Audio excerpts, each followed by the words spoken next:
Welcome to the Mark Bible Study, friends. We're glad you're here. Yeah, we're in the 11th chapter, a story that finds its way into multiple Gospels, a troubling story, a story that on the surface, very short in Mark, as it is in most Gospels, although Mark gives it a follow-up treatment, a story that I think can easily be missed, and especially as people who aren't maybe familiar with the context here, this could be a kind of story that doesn't make a lot of sense on first read. So let's jump in. We're in Mark 11, verse 12, and Jesus, remember, is just on scene at Jerusalem. So the following day, when they came from Bethany, he was hungry.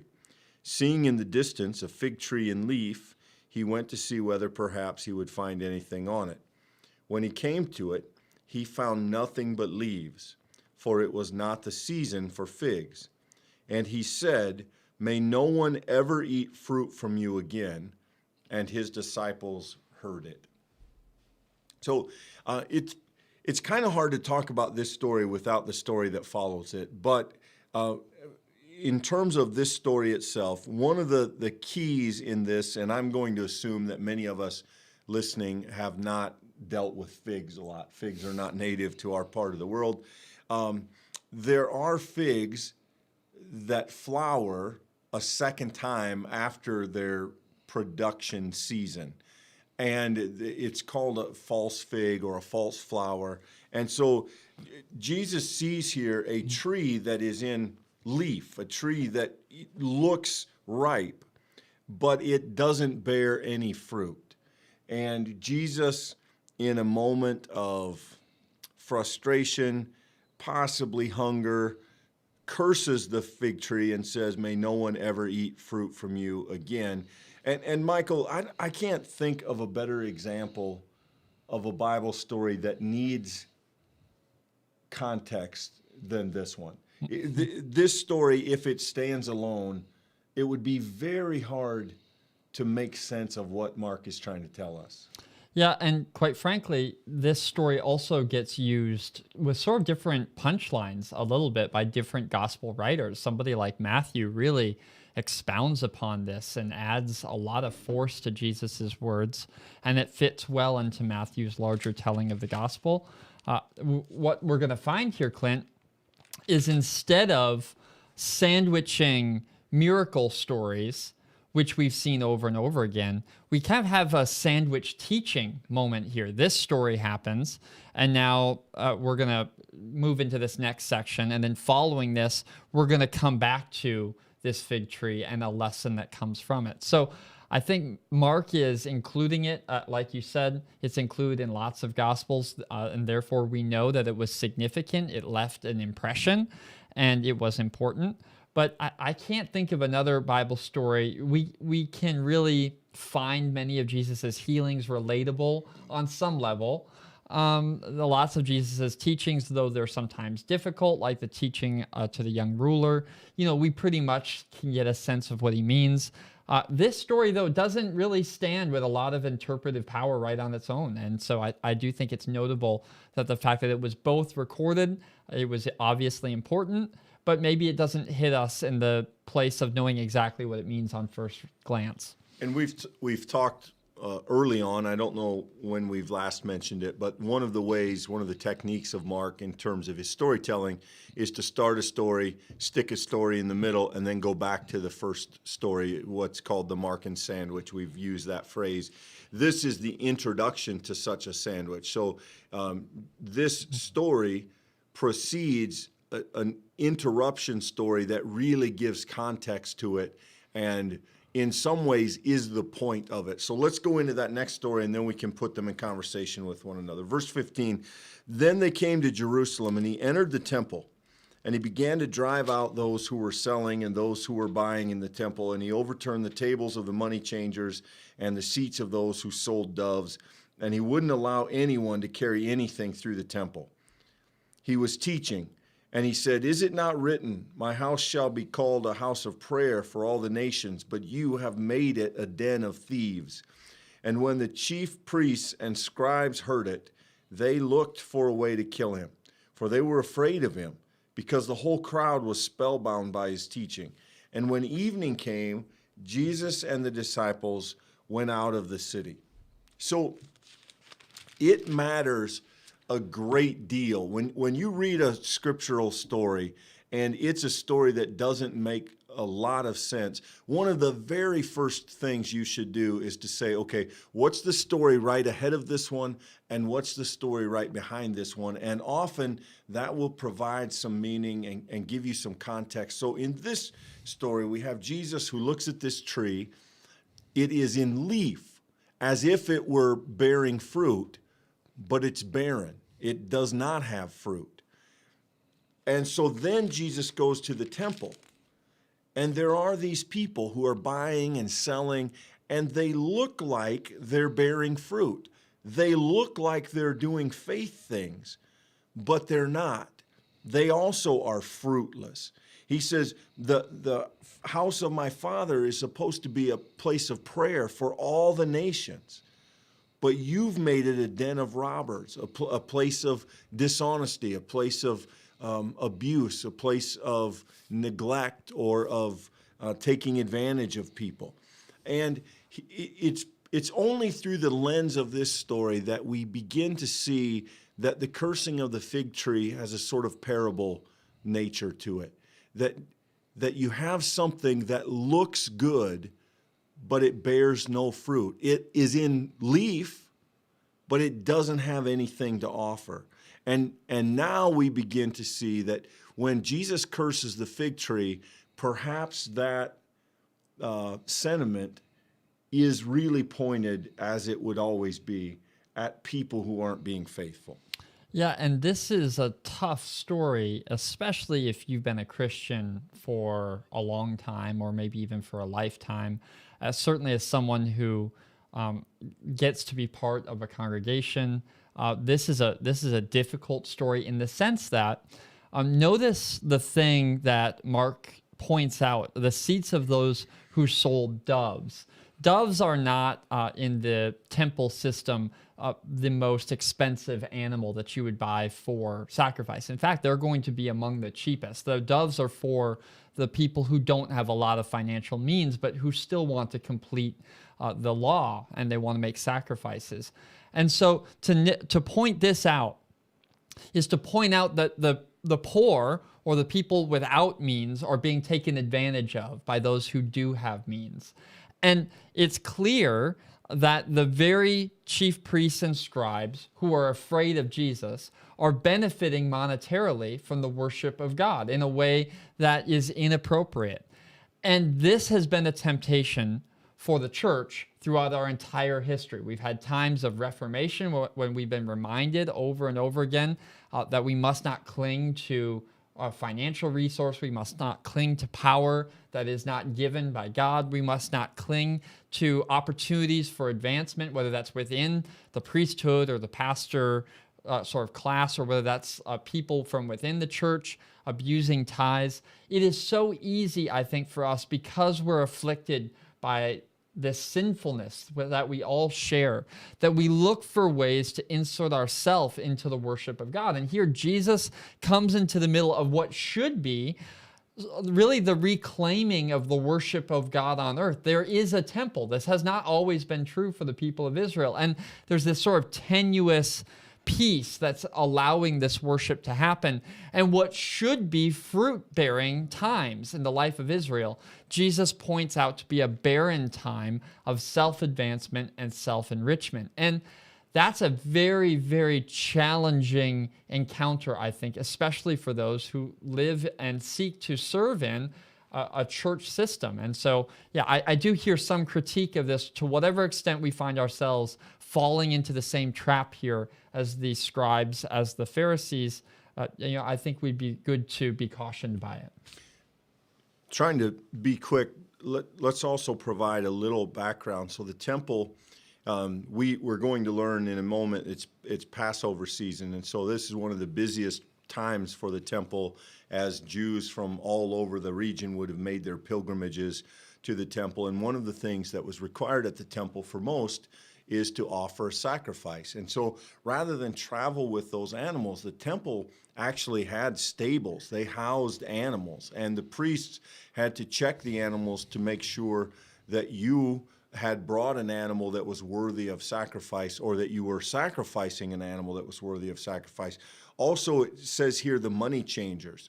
The Roman Empire had taken over Jerusalem, and so the coinage of the day is Roman. It has the emperor's pictures on it. But that coinage, that currency was not allowed in the temple. You had to use Jewish coins. You had to use the coins of Judaism. And so if you brought your Roman coin, rather than use it in the temple, you had to go out to the booth inside the temple court and change the money over. And then you could buy an animal and offer it for sacrifice. Well, here's what we see happen. That quickly turned into a nice little side business. The money changer's going to take a cut. Yeah, I'll trade your Roman coin over, but it'll cost you 10%. You bring your own animal, but the person who's checking the animal says, no, your animal's got a bad leg. You can't sacrifice that one. We'll sell you one of ours. And so there was this thing that was ritual and religious becomes commercial. And one of the things that is most remembered about Jesus is that he attacks this system. This is the equivalent of going to Walmart on Black Friday and start knocking over. This is the most lucrative moment of the season for this temple machine, this industry that has grown up, and Jesus attacks it.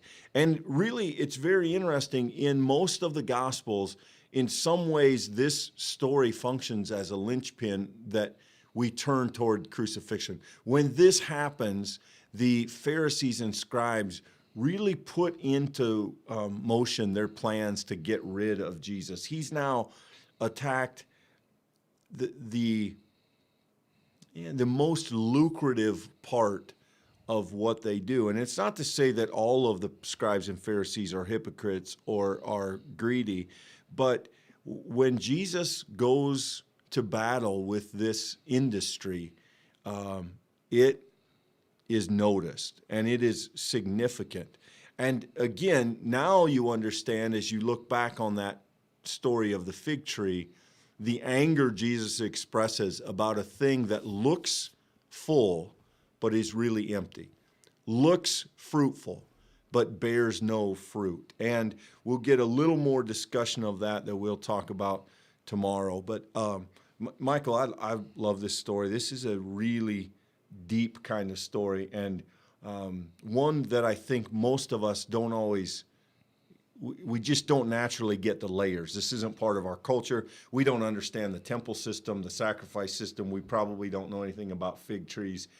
There's a lot here when we take the time to read through it. Yeah, absolutely. And if we don't take that time, Clint, we're going to read over a statement like verse 17.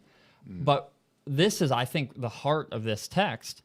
Jesus says, my house shall be called a house of prayer for all the nations, but you have made it a den of robbers.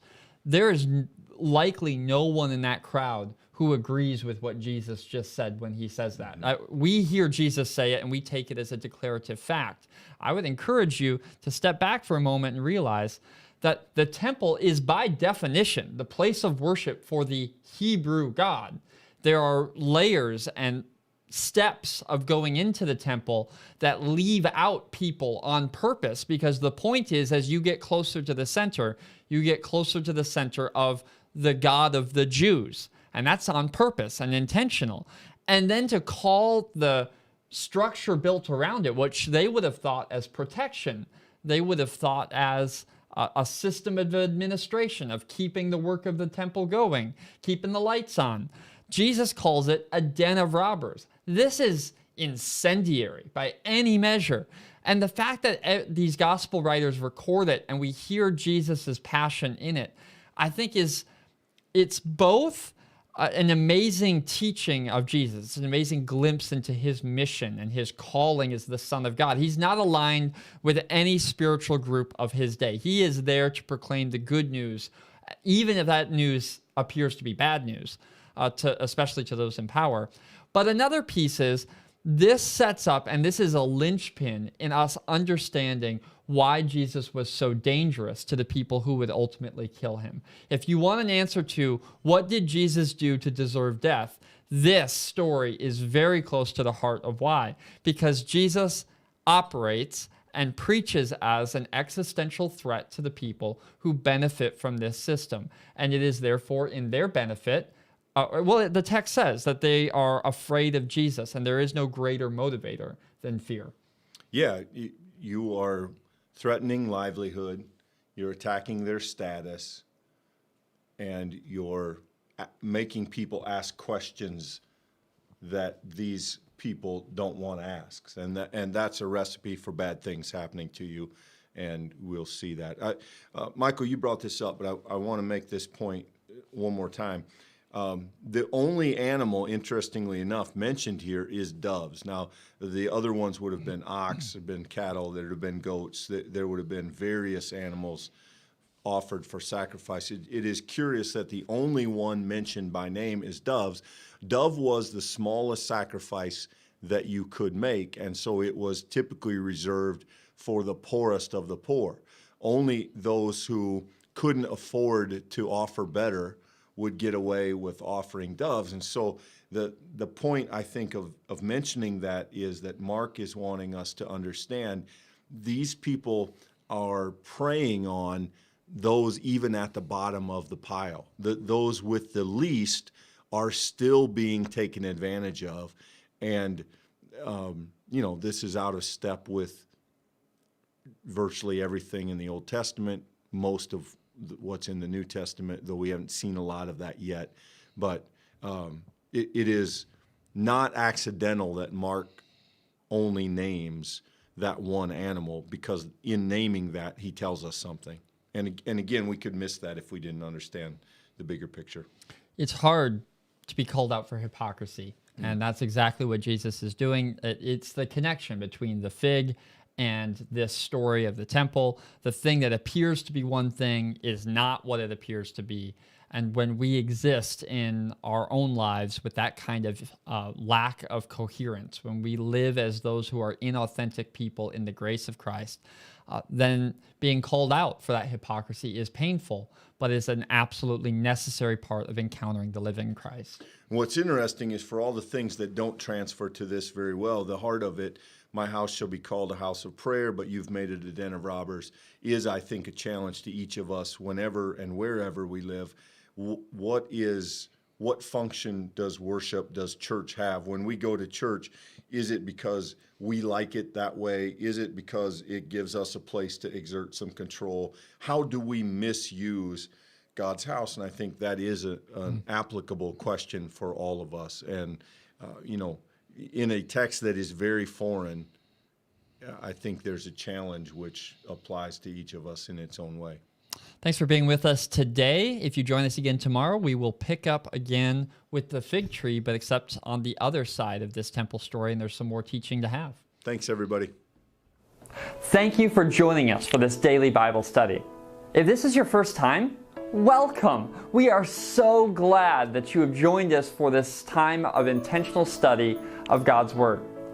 You will find in the description of this video a link to our website. We would love to get to know who you are. We'd love to reach out and greet you personally, but be sure, whether or not this is your first time, to like this video. If you're on Facebook, share it so that other people might be able to find it too. If you're on YouTube, consider subscribing. You'll receive more content like this every day at 2 o'clock Central Standard Time. On top of that, every Wednesday at 9 o'clock, we release a Pastor Talk podcast, which goes through different series, but all of them about faith and life and discipleship of Jesus Christ. Friends, regardless of how many times you've been with us, we hope that this day has been meaningful for you as you seek to follow Jesus Christ. So until next time, be blessed. We look forward to seeing you soon.